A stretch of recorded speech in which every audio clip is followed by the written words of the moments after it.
Welcome back. A 2 News investigation revealed how the man on parole charged with killing 2 3-year-old boys was positive for drugs, then stopped going to drug treatment entirely weeks before that wreck. And our whole world just had blown up. Those 2 little boys are still clear in my brain and probably will be for the rest of my life. 2 News Chief Investigative Reporter Wendy Holleran sat down with the managers of the Cedar Valley Stables where this tragic sequence of events unfolded. Wendy. Well, Barb Brooks and Kelly Gee want you to know what happened, and for the families of Odin Ratliff and Hunter Jackson to know that they are heartbroken for them, but they are also demanding justice. It's going. Kind of. Good job, Eddie. Hunter Jackson and Odin Ratliff's friend shoot at Cedar Valley Stables 1 week before the unimaginable happened. And all of a sudden, metal crushing sounds. Barb Brooks was first to see the wreckage. And then it just went to deathly silent. And I see these 2 guys in my horse's stall. All of this was collapsed. An SUV driven by Cody Barlow is upside down where her horse would normally be standing. I heard Teresa scream Odin's name, and they ran underneath the collapsed roof. Her husband Kelly made Teresa Ratliff, Odin's mom, leave. I know when I got Teresa out, and I didn't want the other mother coming in there at all.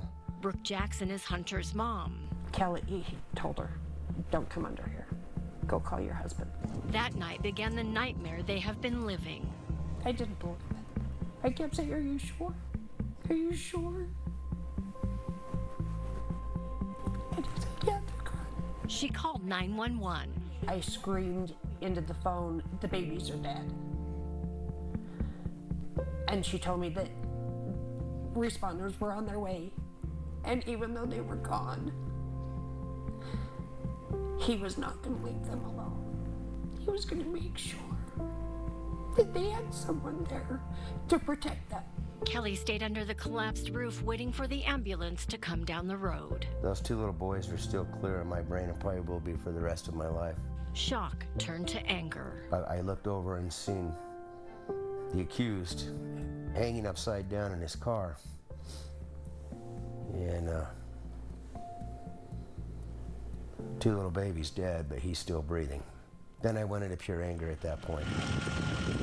Later that night, he used a tractor to pull the mangled heap of metal that was upside down out of the stable. Those images, the sound, the smell of that burning car, it's never going to go away. The emotional scarring has taken its toll. Both are devastated. For me, my heart breaks every time I see both parents here. It's hard for me. And demanding accountability. I just want justice done. I need the state of Utah, I need the city, and everybody involved to put him away where he needs to be. As the memories of 2 little boys playing with toy tractors are etched in the sand, statues of the forever friends left by an anonymous person along the fence post keep their memories alive. I would want them to know that their horses love them, that they're still here. This was their happy place. I want them to know that this will always be their happy place. And their parents will always have this place to come and enjoy and be with them. Cody Barlow pleaded not guilty. His criminal defense attorney, Benjamin Aldana, declined to provide a comment or statement for this report. Coming up tomorrow at 10, a wild high-speed chase, a stolen cop car, and at the center of it all, the man we just showed you, who is charged with killing the 2 3-year-old boys last year. During our 2 News investigation on Friday, we dug deep into past crimes Cody Barlow committed in the summer of 2019.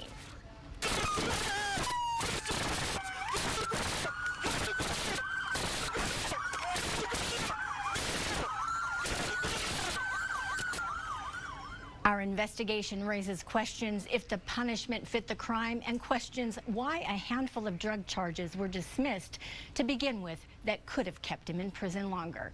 It's a 2 News investigation you don't want to miss. Friday on 2 News at 10.